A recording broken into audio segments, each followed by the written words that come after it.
My goal for this summer is to play on a poker live stream. But before I do that, I have to increase my bankroll quite a bit, and with summer fast approaching, I've only got 6 weeks to do it.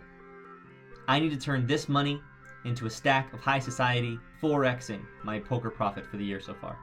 We started with 2,000, we made 157 last week. That means our bankroll is $2,157. If you're new to the channel, welcome. If you're not, welcome back. This is the 2K to 10K bankroll challenge, episode number 2.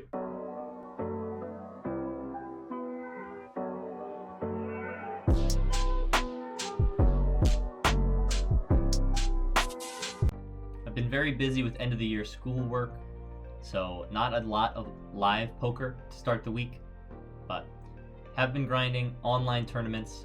This is a hand from a tournament I played. We're outside the money bubble. We start with 24 big blinds. We are in the big blind with 5 of spades, 4 of spades. Under the gun opens to 2.5 bigs. Hijack's gonna call. Small blind calls as well, and it's not much more. We flick in the extra 1.5 bigs, and we go 4 ways to a flop with 10 bigs or 4,000 chips in the middle. It's a pretty good flop for us. We flop the gut shot with the spade draw. We're gonna check 100 on this board, even though it is pretty good for us. And it actually checks around. Turn is gonna come the 9 of hearts.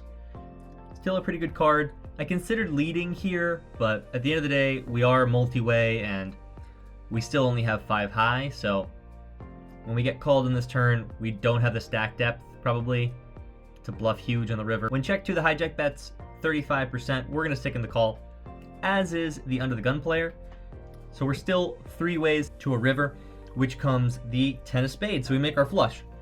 I consider leading all in here, because we have less than a pot size bet, but I'm not sure if worse can really call, so we check. Under the gun player goes for 3rd pot size bet, and now the hijack player decides that's not a good enough price. He raises it up 5x to 45 big blinds covering us. We have a flush, but facing all this action, I'm not really sure if we're good here, so I decide to fold, look for better spots. Under the gun player is also going to release. He showed that he had king-queen for an ambitious call on the turn, but the rivered straight. With the nut low flush, happy we folded and picked a better spot because we ended up final tabling this tournament as we did 2 other tournaments this week. Overall, we bought in for $186. We cashed out for a little over $214. That's a profit of $28.62. Not quite on pace for the challenge, but not too bad for sitting at my desk and clicking some buttons either. But I'm pretty sure you guys don't care about that. You care more about this live session that I played on the weekend. First stop was at Bally's Twin River. We're in for 300 at the cash games, playing 1-2. It's a 10 max at Bally's, so a lot of players, so most of my time there was spent sitting, relaxing, waiting for cards to come to me, shuffling my chips, waiting for good spots. There were a few. We ran up the stack a little bit by 3-betting, taking out some pots, hit a couple flops with ace king, won some nice pots there. But this is the most interesting hand we played. We have pocket queens in the low jack. Under the gun raises to 15. Under the gun 1 calls off a short stack. Middle position player 1 calls as well. We're of course 3-betting the black queens here. We choose a size of 75. Don't need to go too large in position. Folds back around to the under the gun player. Initial opener calls, as does the under the gun 1.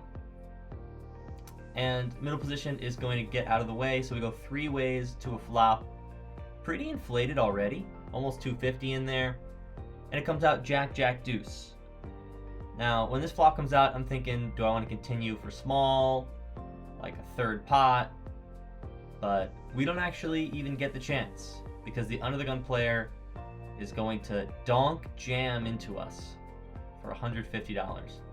Now, I think in theory this is probably a call. I mean, on a rainbow board it's really weird for him to be jamming with no draws out there. Could he take a hand like pocket 10s or pocket 9s and jam to try and get me off ace king or ace queen type of holding? I thought about this in game, looked at him for a bit. He looked really comfortable. I jokingly asked him if he flopped quads on me, and He kind of did this involuntary, like, smirk, kind of smile, half laugh, so I felt like he was just pretty strong here. I tanked for quite a bit, but eventually, after a while, throw my cards into the muck, and he's nice enough to show that he had the Jack of Spades, so we make a good fold there, kind of unorthodox. We win some smaller pots, nothing too crazy to talk about. Honestly, very straightforward hands at Bally's. Was able to attack some dead money. And we head to the cash out line. You can see here, the cashier is nice enough to display on the screen how much we cashed out for. Again, we were in for 300, and you can see here, we're out for $1.30. That's not right. Out for $610, that's a $310 profit. $339 if you count online so far, but that's not nearly the end of our poker playing for this week. We're going to drive a little bit south, down to Dookie Betts' place, where we're going to come in for 300 again, playing 1-2. And this session gets a little bit crazy. The night starts out pretty standard. I'm in the small blind, there's a button open. I 3-bet pocket tens and get 4-bet jammed on. I decided after a while to call off. We're up against ace-5 suited, and there's an ace on the turn, so we lose that one for a pretty sizable amount. We add on, and it just kind of felt like they were getting everything they needed, like in this next hand. For this hand, we were playing 1-2. We are in the $5 under the gun straddle. Hijack is going to get out of the way. The cutoff is going to raise it up to 15. Pretty standard open, a straddle. Uncharacteristically for this game, it folds around to me. I think we can mix between calling and 3-betting here. I decided to just call, try and under-rep our hand. My rep is pretty aggressive, so decided I need to play some traps from now and again. We flop top pair on ace-8 deuce flush draw. We're going to check it in flow. He goes for a pretty large bet on this board, 20 into 33. I think we could check raise here with the draws out, but I decide to continue to play it slow and just go with the call to evaluate some turns. Turns the 4 of hearts, doesn't change much. Probably a better card for our straddle defending range, but with the ace out there, he still will have all of the nut advantage that we won't. So we check it to him. He actually checks this back. When the river is the 5 of spades, this is a better card for our range, so I did consider leading it, especially because when the flush draw misses, our straddle defend range will have a lot of suited combos, so it could look like I missed a diamond draw, but I decided to check and play it as a bluff catch. He goes for almost full pot here, so really big bet, especially from this kind of player. It doesn't feel bluffy to me, this feels like value, but after under-repping our hand so much, I don't really know how I can fold after checking all 3 streets, so I flick it in, and he shows us a hand I was not expecting. He has deuce 3 off. This is a player who doesn't typically play like this, so very surprising. We get got there for a pretty large one, and that's just kind of the way the night was going. So hands like that, and also I ran queens into aces against one of the looser players at the table, so definitely feeling frustrated. My phone battery was also low, so I only have these next 2 live hands to show you guys. This first hand we recorded, we looked down at a suited connector in the $5 straddle. Button limps. The small blind is going to complete as well. I'm a nice guy. I decided to check my option and give everybody a free flop. We're 3 ways to that flop with 16 in the middle. And it comes out not great for our hand. It's queen, queen 3, rainbow. We have a backdoor straight and flush draw. I decide to check it. The button thinks for a while. He might not even know it's his turn, but eventually he decides that he's going to check it back. We're 3 ways to a turn, which is the deuce of diamonds. I guess theoretically this is a card that's better for my straddle defend range, but 3 ways, I'm not the biggest fan of bluffing, so I check it back. River's the ace of hearts. Small blind checks for a 3rd time. It doesn't make much sense, but I decide to bluff at it. They both fold. They probably had nothing. Not the most fun hand, but we're not winning a lot of these pots, so I gotta show the ones I do win. For this next hand, we are in the cutoff with pocket threes. There's a hijack pretending to be under the gun open to $10. We 3-bet up to 30 because we're not afraid of anything. Hoping to just take the blinds down now, which would be totally fine, but the initial opener is not one to back down from a fight. She sticks in the call. We're going to go heads up to a flop in position, a 3-bet pot I might add, where we're going to be betting our entire range for small, and that's no exception on this board of Queen 7-4. We put in a small bet of 25, and she folds so quickly, had to show it to you guys twice to make sure you caught it. I leave this next part about me shuffling and dealing out cards in to show you guys that I'm not just handing out 2 cards, I'm handing out 4. That's right, we're playing Omaha. I don't normally include these hands because I'm no Omaha expert, but if you're unfamiliar, Omaha is a game where you get 4 cards and you have to use 2 to win. Take this example, 4 aces dealt, doesn't matter. They're gonna lose to 2-3. That makes that flush there. So you have to use both cards, and you can only use both of your cards. Anyways, we get 9, 8, 8, 7 double suited. Decent hand, I think. Not really quite sure. I open it up to 10 over a limp. There's a button 3-bet, big blind, and the hijack call, so something pot odds. I stick in the call, and we're glad we did when we flop middle set on Queen 8-6 rainbow. It's good that there's a rainbow board, but pocket 8s is by no means the nuts here. Somebody could very easily have pocket queens, so we check it over to the button, who checks it back, probably telling us that he doesn't have a hand better than ours.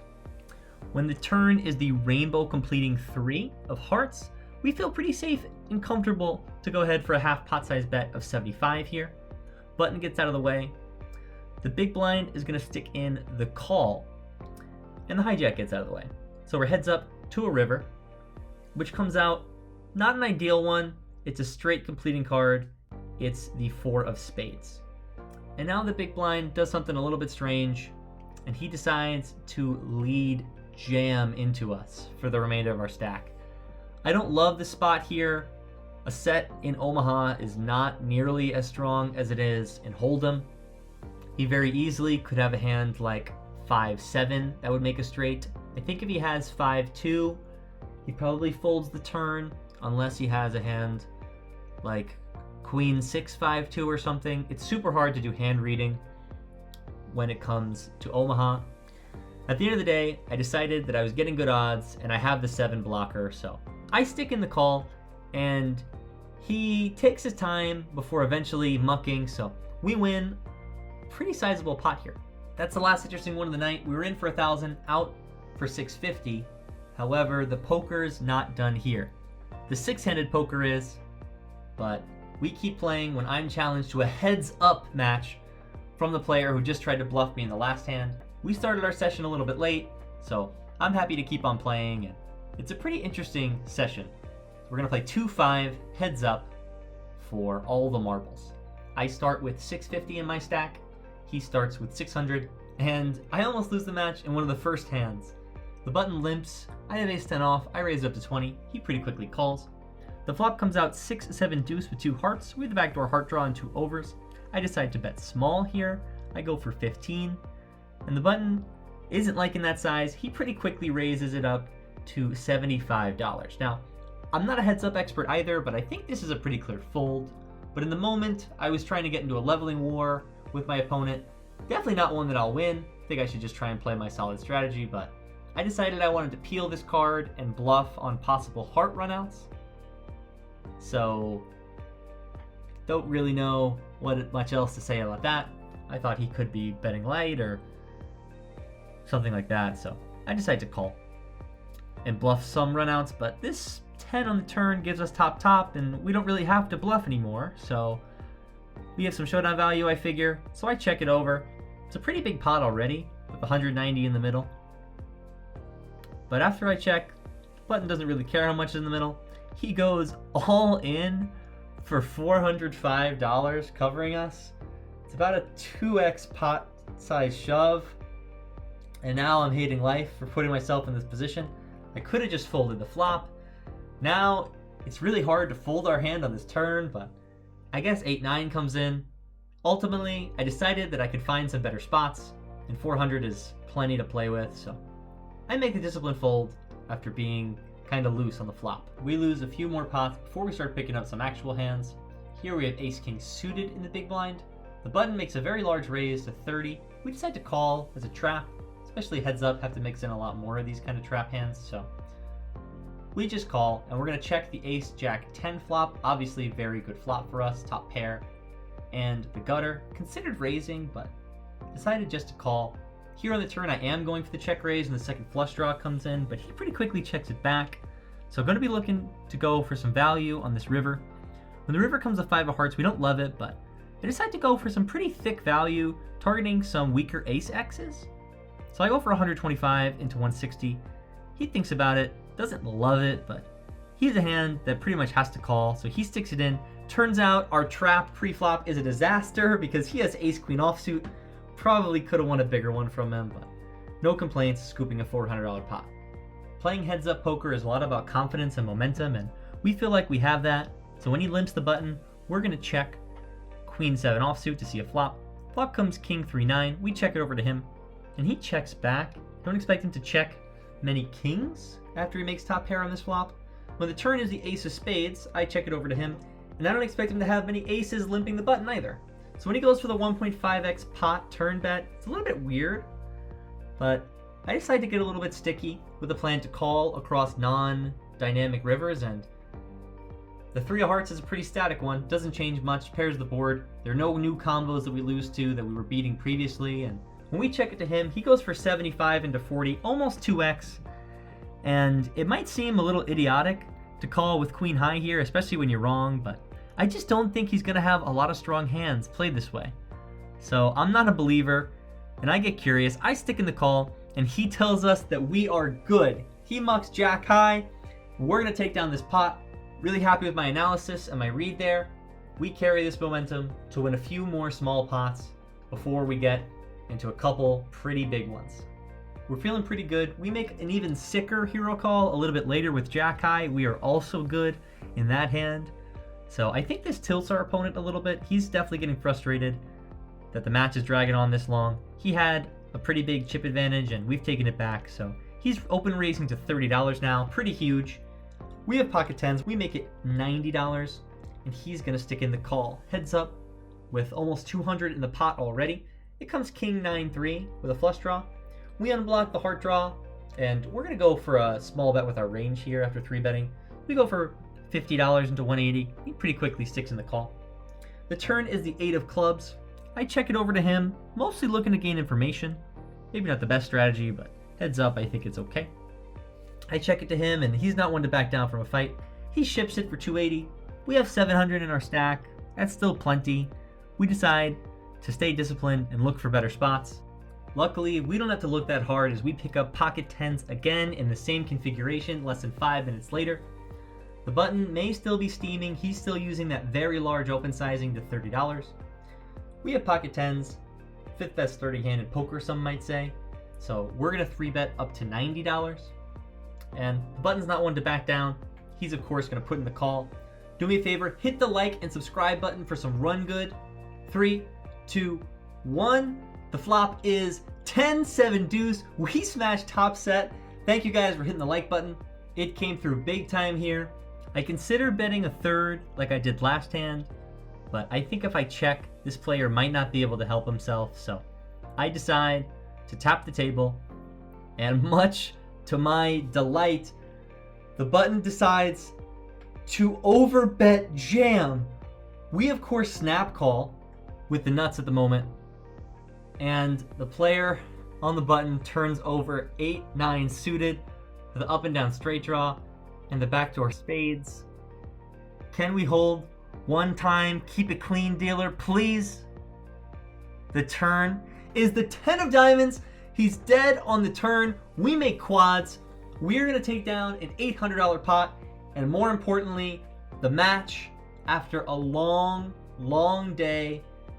We started off well at Twin River, came to Dookie's, got ourselves into a hole early, but we battled all the way out of it.